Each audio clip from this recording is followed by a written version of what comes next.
पिंटू और चिंटू अपने mummy papa और दादी के साथ ट्रेन से शिमला घूमने के लिए जा रहे हैं। ट्रेन के डिब्बे में सभी यात्री अपनी अपनी सीटों पर बैठे हैं तथा बहुत खुश नजर आ रहे हैं।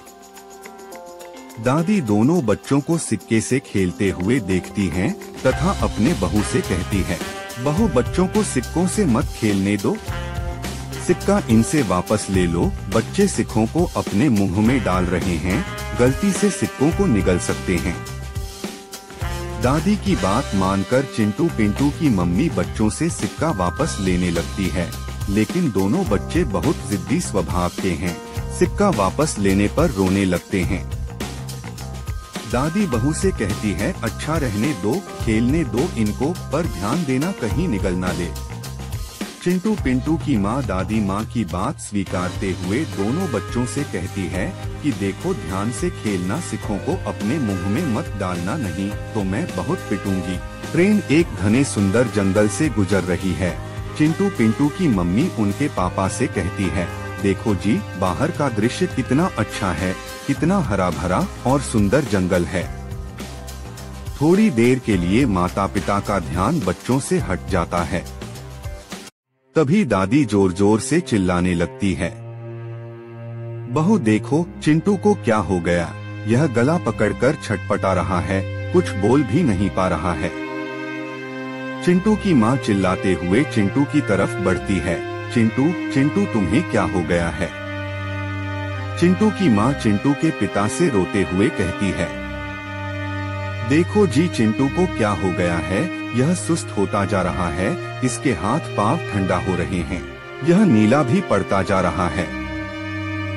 चिंटू के पिता उसकी मम्मी को डांटते हुए कहते हैं, क्या करती रहती हो, बच्चों का सही से ध्यान नहीं रख सकती हो।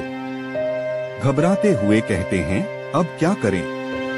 तभी चिंटू का भाई पिंटू अपने पिता को बताता है कि जिस सिक्के से खेल रहा था उसको अपने मुंह में डाला था। जब यह जोर से हंसने लगा तभी गलती से सिक्का इसके गले में चला गया। दादी जोर जोर से चिल्लाने लगती है तथा लोगों से मदद मांगने लगती है, कोई मेरे बच्चे को बचाए, कोई ट्रेन रोके।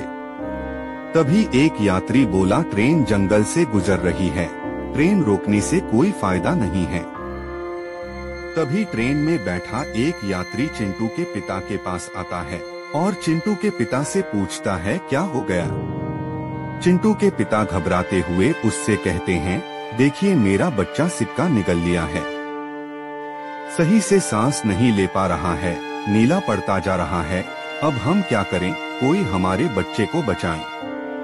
तब वह यात्री चिंटू के पिता से कहता है, जरा अपने बच्चों को मुझे देखने दीजिए। वह चिंटू के पास जाता है, चिंटू को ध्यान से देखता है और चिंटू से कहता है, क्या तुम खड़े हो सकते हो। इस पर चिंटू हाँ में सर हिलाता है। चिंटू किसी तरह खड़ा हो जाता है। वह यात्री चिंटू के पीछे खड़ा हो जाता है।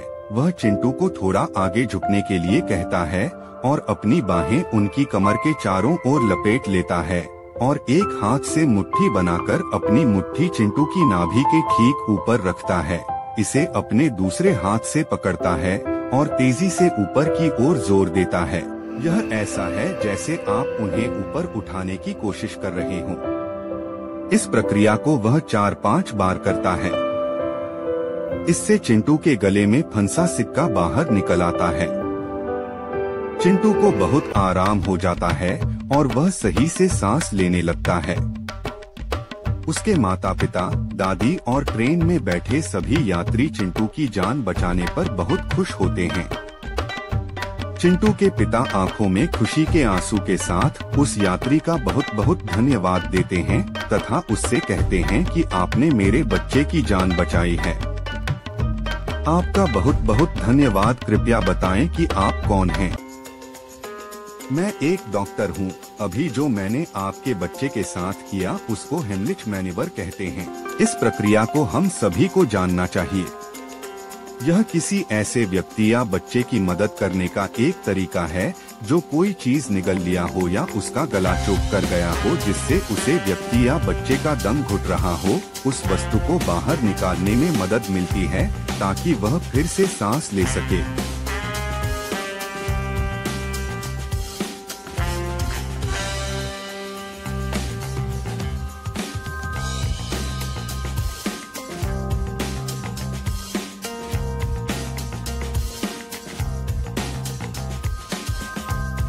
शिशुओं या 1 वर्ष से कम उम्र के बच्चों के लिए एक विशेष शिशु तकनीक विकसित की गई है।